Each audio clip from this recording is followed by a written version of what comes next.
Hello buddies, welcome to toppers TNPSC. இந்த வீடியோவில் நம்ம இயல் 2 6ஆம் வகுப்பில் இருக்க இயல் 2 முதல் எழுத்தும் சார்பு எழுத்தும் அப்படிங்கிற இந்த இலக்கண பகுதி தான் பார்க்க போகிறோம். இது டிஎன்பிஎஸ்சி நியூ சிலபஸில் இருக்கிறது தான். எழுத்துக்கள் மொத்தம் எத்தனை வகைப்படும் அப்படின்னா மொத்தம் 2 வகைப்படும். முதல்ல நம்ம இலக்கணத்தில் மொத்தம் 5 இலக்கணம் பார்த்தோம். இலக்கணம் 5 வகையாக பிரிக்கிறது. எழுத்து இலக்கணம், பொருள் இலக்கணம், யாப்பு இலக்கணம், அணி இலக்கணம், சொல் இலக்கணம் அப்படின்ட்டு 5 வகையாக இருக்குது. அந்த 5 வகையில் முதல் வகை எழுத்து இலக்கணம். இந்த எழுத்து 2 வகையாக இருக்குது. ஒன்று முதல் எழுத்து, 2 சார்பு எழுத்து அப்படின்ட்டு. இந்த முதல் எழுத்து அப்படின்னா உயிரெழுத்து 12, மெய்யெழுத்து 18, மொத்தம் இந்த 30 எழுத்துக்கள் தான் நம்ம முதல் எழுத்து அப்படின்னு சொல்கிறோம். பிற எழுத்துக்கள் தோன்றுவதற்கும் முதற் காரணமாக இவை இருக்கின்றன. பிற எழுத்து தோன்றுவதற்கு முதற் காரணமாக இருக்கிறதுனால இதை நம்ம முதல் எழுத்து அப்படின்னு சொல்கிறோம். சார்பு எழுத்து அப்படின்னா முதல் எழுத்துக்களை சார்ந்து வரும் எழுத்துக்கள் சார்பு எழுத்துக்கள். முதல் எழுத்துக்களை சார்ந்து வரும் எழுத்துக்கள் சார்பு எழுத்துக்கள் அப்படின்னு சொல்கிறோம். இங்கே பாருங்கள், இந்த யானை படமும் கொடுத்துருக்காங்க. முதல் எழுத்துக்கள்னால் பெரிய யானை, அதை சார்ந்து வருவது தான் இந்த சார்பு எழுத்துக்கள் அப்படின்னு கொடுத்துருக்காங்க. ரொம்ப அழகான படம். இந்த சார்பு எழுத்துக்கள் எத்தனை வகைப்படும் அப்படின்னு பார்த்தோம்னா 10 வகைப்படும். சார்பு எழுத்துக்கள் மொத்தம் 10 வகைப்படும். அது என்னென்ன அப்படின்னா உயிர்மெய், ஆயுதம், உயிரிழப்படை, ஒற்றளபடை, குச்சிய லிகரம், குச்சிய லுகரம், ஐகார குறுக்கம், ஔகார குறுக்கம், மகர குறுக்கம், ஆயுத குறுக்கம் அப்படின்னு மொத்தம் 10 வகையாக இந்த சார்பு எழுத்துக்கள் இருக்குது. இதில் உயிர்மெய் அப்படின்னா மெய்யெழுத்துக்களும் உயிரெழுத்துக்களும் ஒன்றுடன் ஒன்று சேருவதால் உயிர்மெய் எழுத்துக்கள் தோன்றுகின்றன. இது நமக்கு தெரிஞ்ச விஷயம்தான். உயிர்மெயில் மொத்தம் 2 இருக்குது. உயிர்மெய் குறில், உயிர்மெய் நெடில் அப்படின்ட்டு. அதை மாத்திரை அளவு பிரிக்கும்போது உயிர்மெய் குறிலுக்கு 1 மாத்திரை அளவும், உயிர்மெய் நெடிகளுக்கு 2 மாத்திரை அளவும் இருக்குது. அதையும் பார்த்தோம். இதை ஞாபகம் வச்சுங்க. இதற்கு நம்ம என்ன பார்த்துருக்கோம்?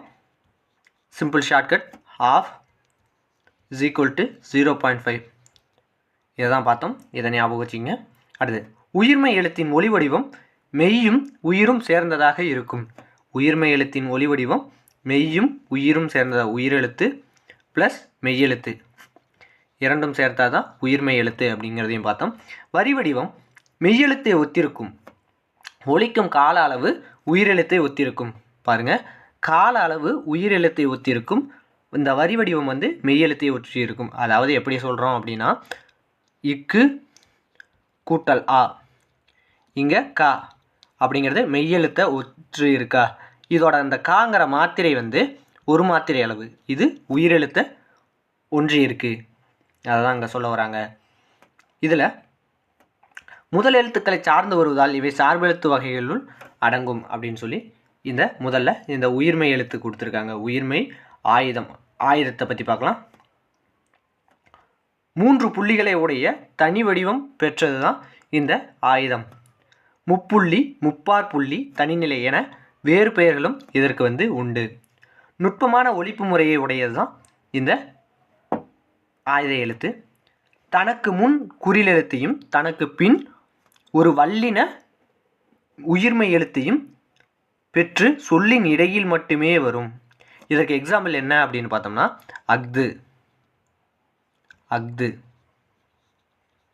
பாருங்கள், தனக்கு முன் ஒரு உயிரெழுத்து. உயிரெழுத்து அப்படிங்கிறதுல குறில் எழுத்து வந்திருக்கு. குறில் எழுத்து இதுதான், புரியுது? இக்து அப்படின்னு போடலாம். இக்து. தனக்கு பின் வல்லின உயிர்மெய் எழுத்து.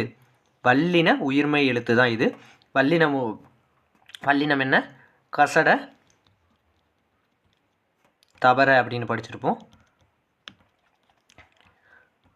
இதில் மேலே புள்ளி வச்சிங்கன்னா மெய்யெழுத்த மாறிடும். இந்த இத்து இங்கே வந்திருக்கா, இது வல்லின உயிர்மெய் எழுத்து வருவதா, இது வந்திருக்கு. அடுத்ததா இது தனித்து இயங்காது. இது தனித்து இயங்காது. முதல் எழுத்தாகிய உயிரையும் மெய்யையும் சார்ந்து இயங்குவதால் ஆயுத எழுத்து சார்பு எழுத்தாகும். முதல் எழுத்தாகிய உயிரையும் மெய்யையும் சார்ந்து இயங்குவதால் ஆயுத எழுத்து சார்பெழுத்தாக கருதப்படுது. முதல்ல சார்பெழுத்துனா என்ன? ஒன்றை சார்ந்து வருவது, அதாவது உயிரெழுத்து மெய்யெழுத்து ஆகிய இரண்டையும் சார்ந்து வருவது தான் இந்த சார்பெழுத்து அப்படின்னு சொல்லுவோம். சார்பெழுத்தில் மொத்தம் உயிர்மெய்யை பார்த்துருக்கோம். உயிர்மெய் எது? உயிர்மெய்யில் உயிரெழுத்தும் மெய்யெழுத்து ஒன்றோடு ஒன்று சேருவதால் உருவாகிறதுனால இதை நம்ம சார்பெழுத்து அப்படிங்கிறோம். அதேமாரி தான் இந்த ஆயுத எழுத்தும். ஆயுத எழுத்து தனக்கு முன்னாடி உயிரெழுத்தும் தனக்கு பின்னாடி வல்லின உயிர்மெய் எழுத்தும் வரும். அதனால் இதையும் நம்ம சார்பெழுத்து அப்படின்னு சொல்கிறோம். ஏன் சொல்கிறோன்னு தெரியுதா? ஆயுதம் இதை சார்பெழுத்து அப்படின்னு ஏன் சொல்கிறோம் அப்படின்னு உங்களுக்கு ஒரு கேள்வி கேட்டால் அதற்கு இதுதான் விடை. ஞாபகம் வச்சுக்கோங்க. அடுத்ததாக மொழித்திறன் பயிற்சி. இதில் முதல்ல பாருங்கள், தொடர்களை பிரித்து இரண்டு தொடர்களாக எழுதுக அப்படிங்கிறது. முதல்ல கபிலன் வேலை செய்யாததால் களைப்பாக இருக்கிறார்.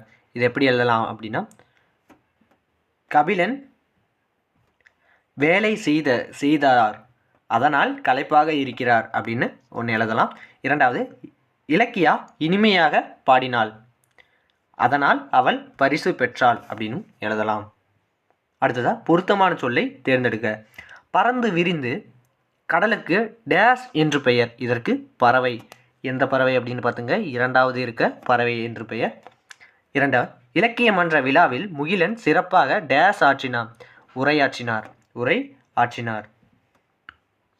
அடுத்தது, முத்து தம் டேஷ் காரணமாக ஊருக்கு சென்றார். பனி. எந்த பனி அப்படிங்கிறத பார்த்துங்க. பனி காரணமாக ஊருக்கு சென்றார். இது உலர்பனி அப்படின்னு சொல்லுவோம். உலர்பனி குளிர்காலத்தில் பெய்யும்ல அந்த பனி, இந்த பனி. அடுத்ததா, கலைமகள் தன் வீட்டு தோட்டத்தை பார்க்க வருமாறு தோழியை அழைத்தாள். எந்த லை பார்த்துக்குங்க, அழைத்தாள் அப்படிங்கிறதான் வரணும். அடுத்து, பொருத்தமான சொற்களால் கட்டங்களை நிரப்புக. சரி. புல் அப்படின்னா பறவை. பறவை. பறவைகள் இடம்பெயர்தலை நம்ம வலசை போதல் அப்படிமோ. வலசை போதல். மொத்தம் 6 எழுத்து வலசை போதலுக்கு. சரணாலயம் என்பதன் வேறு பெயர் என்ன அப்படின்னு பார்த்தோம்னா புகலிடம். புகலிடம். மொத்தம் பாருங்கள், 1 2 3 4 5 கட்டடம் இருக்குது. சரணாலயம் அப்படின்னா புகலிடம். இது தெரியணும். அடுத்ததா, இரட்டை காப்பியங்களில் ஒன்று எது அப்படின்னு கேட்டிருக்காங்க. இதற்கு சரியான விடை மணிமேகலை. மணிமேகலை அப்படிங்கிறது இது முதல்ல. இரண்டாவது, முதல் எழுத்துக்களின் எண்ணிக்கை மொத்தம் 30. இது இரண்டாவது. மூன்றாவது, திங்கள் என்பதன் பொருள் நிலவு. திங்கள் என்பதன் பொருள் நிலவு. இது மூன்றாவது. சத்தி முத்த புலவரால் பாடப்பட்ட பறவை என்ன அப்படின்னா செங்கல் நாரை. இது 4. பாரதியார் டேஸ் வேண்டும் என்று பாடுகிறார். பாரதியார் காணி நிலம் வேண்டும் என்று பாடுகிறார். இது 5. ஆயுத எழுத்தின் வேறு பெயர் தனிநிலை. இது 6.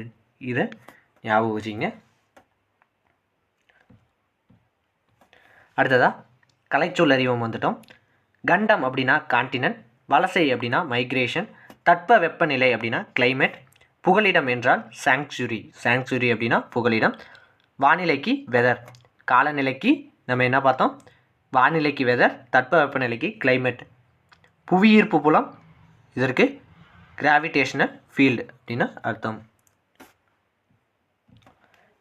இதோட இந்த வீடியோ முடியுது. இந்த வீடியோ பிடிச்சிருந்தா லைக் பண்ணுங்கள், ஷேர் பண்ணுங்கள், சப்ஸ்கிரைப் பண்ணுங்கள். நன்றி.